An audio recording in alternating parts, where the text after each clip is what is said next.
देखो, the modulus function f x equal to mod x most important function है ये। इसको ना ड्रॉ करने से पहले कुछ चीज़ देखते हैं। f0 कितना 0, f-1 कितना 1, ठीक है। f1 1, ठीक है। f-2 2, f2 2। यहाँ तक बहुत सारी चीज़ें क्लियर हो गई होंगी कि तुम इनपुट नेगेटिव दो या पॉजिटिव दो, लेकिन आउटपुट पॉजिटिव ही आएगा। समझ में आती है बात? x की वैल्यू तुम चाहे नेगेटिव रख लो या x की वैल्यू तुम पॉजिटिव रख लो, कुछ भी रख लो, लेकिन जो fx आएगा वो क्या आएगा? पॉजिटिव आएगा। तो एक बड़ी छोटी सी चीज़ देखते हैं यहाँ पे, ये x होता है और ये क्या होता है? fx होता है। हम x की वैल्यू नेगेटिव भी रख सकते हैं, पॉजिटिव भी रख सकते हैं, यानी कि इस क्वाड्रेंट में भी और इस क्वाड्रेंट में भी, लेकिन fx पॉजिटिव ही आएगा।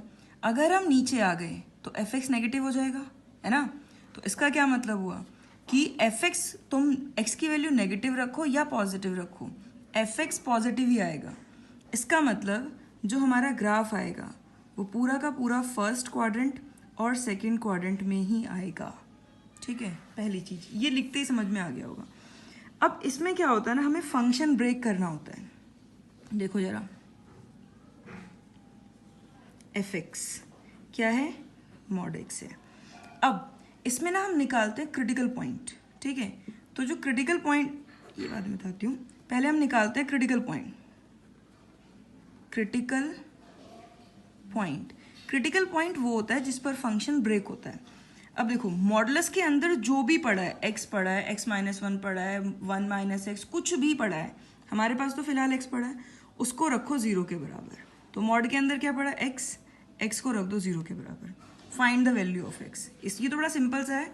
तो इसमें क्या है? x की वैल्यू क्या आ गई? 0 आ गई, ठीक है। अब x 0 आ गया, यानी कि ये फंक्शन ब्रेक किस पे हो रहा है? 0 पे। तो अब हम इसको ना फंक्शन को ब्रेक करके लिखेंगे।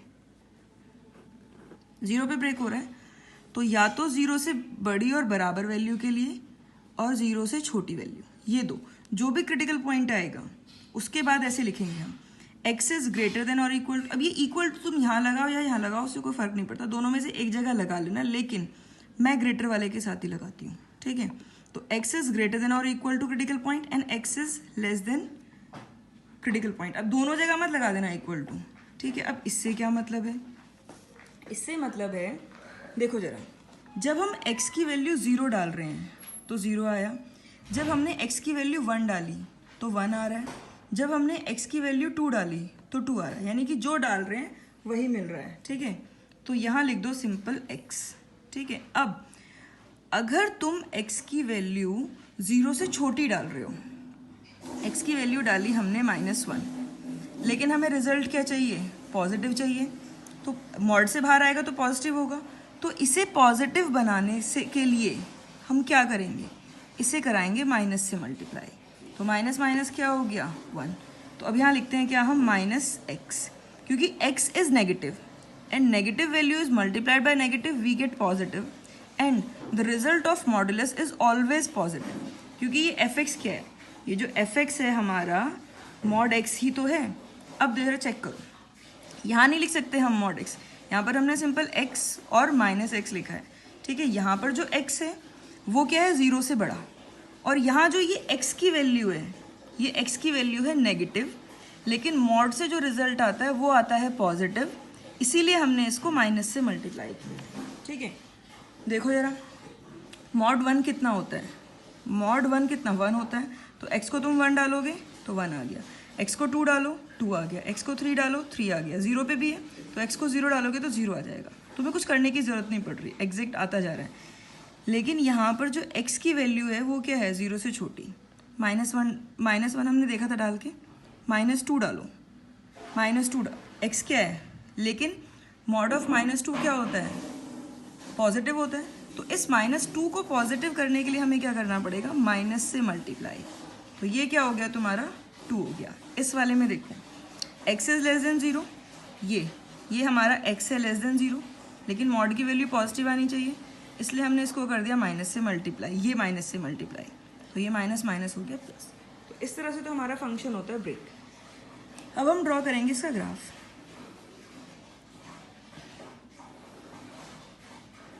ये x है और ये क्या है, fx है। देखो जरा, जब हमने यहाँ पर ना दो तरह की चीज़ें आएंगी। अगर हम बात करें fx इक्वल टू एक्स तो यहाँ आएगा, और fx equal to minus x वो यहाँ आएगा। कैसे आएगा देखते हैं। पहला तो देखते हैं हम 0,0। f 0 कितना आ रहा था, 0 आ रहा था, तो ये पहला पॉइंट आ गया हमारा 0,0। ठीक है। जो दूसरा पॉइंट है, अगर हम इस वाले में देखते हैं fx इक्वल टू एक्स, इसके लिए ड्रॉ कर रहे हैं, तो ये लिख लिया हमने। और वैल्यू क्या डलेगी, 0 से बड़ी, 0 या 0 से बड़ी। 0 हमने डाल लिया, 0 से बड़ी 1 डालते हैं, f1 कितना आ गया 1। तो दूसरा पॉइंट हो गया हमारा 1,1। एक और डाल देते हैं, इसी के लिए चल रहा है fx equal to x where x is greater than और इक्वल टू 0। तो 2 डाला तो कितना आ गया 2, यानी कि 2,2 ये आ गया। क्या ड्रॉ किया था हमने, fx इक्वल टू एक्स, तो fx इक्वल टू एक्स ये आ गया। अब आ जाओ, एक पार्ट हो गया इसका, अब दूसरा वाला आ जाओ, fx equals to minus x. fx equal to minus x ले लिया। यहाँ ध्यान रखना कि जो तुम x की वैल्यू डालोगे वो 0 से छोटी डालोगे। अब 0 से छोटी पहली वैल्यू, x को रख दो -1। तो जब हमने x को -1 रखा तो माइनस टाइम्स ऑफ -1 कितना आ गया, ये 1 आ गया। यानी कि पहला कोऑर्डिनेट आया -1,1, तो x -1 यहाँ होगा और y1 कहाँ होगा, यहाँ पे, ये आ गया तुम्हारा -1,1, ये वाला पॉइंट। ठीक है।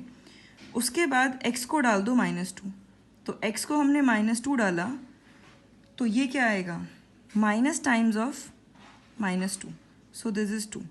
तो x को 2 रखने पे y कितना आ रहा है, -2, यानी कि fx कितना आ रहा है, -2, तो ये आ गया। अब ये क्या आया हमारा, fx equal to -x। Modulus graph जो बनते हैं हमारे वी शेप के बनते हैं।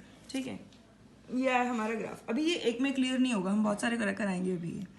अब बात करते हैं हम इसके डोमेन्स की। अगर हम डोमेन ग्राफ के थ्रू देखें तो डोमेन क्या होता है, वर्टिकल लाइंस कट करनी होती है। करो वर्टिकल लाइन, मान लो ये -∞ और ये +∞। पहली वर्टिकल लाइन कट कर रहा है, दूसरी वर्टिकल लाइन कट कर रहा है, तीसरी पे भी कट कर रहा है, सब पे कट कर रहा है। तो डोमेन्स क्या हो गए, आर, यानी कि ऑल रियल नंबर। जो रेंज होती हैं वो होती है हॉरिजॉन्टल लाइन। पहली हॉरिजॉन्टल लाइन, क्या ग्राफ कट हुआ, ग्राफ का मतलब कार्टेशियन प्लेन नहीं, ग्राफ का मतलब ये नहीं हुआ, अभी कट हुआ नहीं। लेकिन जैसे ही हमने x एक्सिस पे रखा पहली बार ग्राफ कट हुआ और उसके बाद हर बार कट हुआ। इसका मतलब 0, ये तो 0 हुआ ना, x एक्सिस यानी कि y इक्वल टू 0 लाइन होती है, तो 0 से लेके इन्फिनिटी तक हर बार कट होगा। तो रेंज हो गई 0 से लेके इन्फिनिटी, और इन्फिनिटी को हम कभी इंक्लूड नहीं करते। ये तो देखा हमने ग्राफ के थ्रू। अगर रेंज हम देखें बिना ग्राफ के और डोमेन्स भी, तो देखो ये क्या है, x की वैल्यूज आर द डोमेन्स। हम क्या लिख रहे हैं, x इज ग्रेटर देन और इक्वल टू 0, x 0 भी है, 0 से बड़ा भी है, और दूसरे में लिख रहे हैं x इज लेस देन 0, तो x क्या 0 से छोटा भी है। तो यार 0 से बड़े सारे नंबर आ रहे हैं, 0 से छोटे भी सारे नंबर आ रहे हैं, इसका मतलब ऑल रियल नंबर हो गया ना। ठीक, अब रेंज, तुम x की कोई भी वैल्यू डाल रहे हो, लेकिन जो fx आ रहा है वो हर बार पॉजिटिव आ रहा है और 0 पे 0 आ रहा है, इसका मतलब 0 से लेके इन्फिनिटी तक सारी वैल्यूज आएंगी ना। तो ये हो गया तुम्हारा ग्राफ। एक क्वेश्चन करके दिखाओ, इसका ग्राफ ड्रॉ करो x -1 का।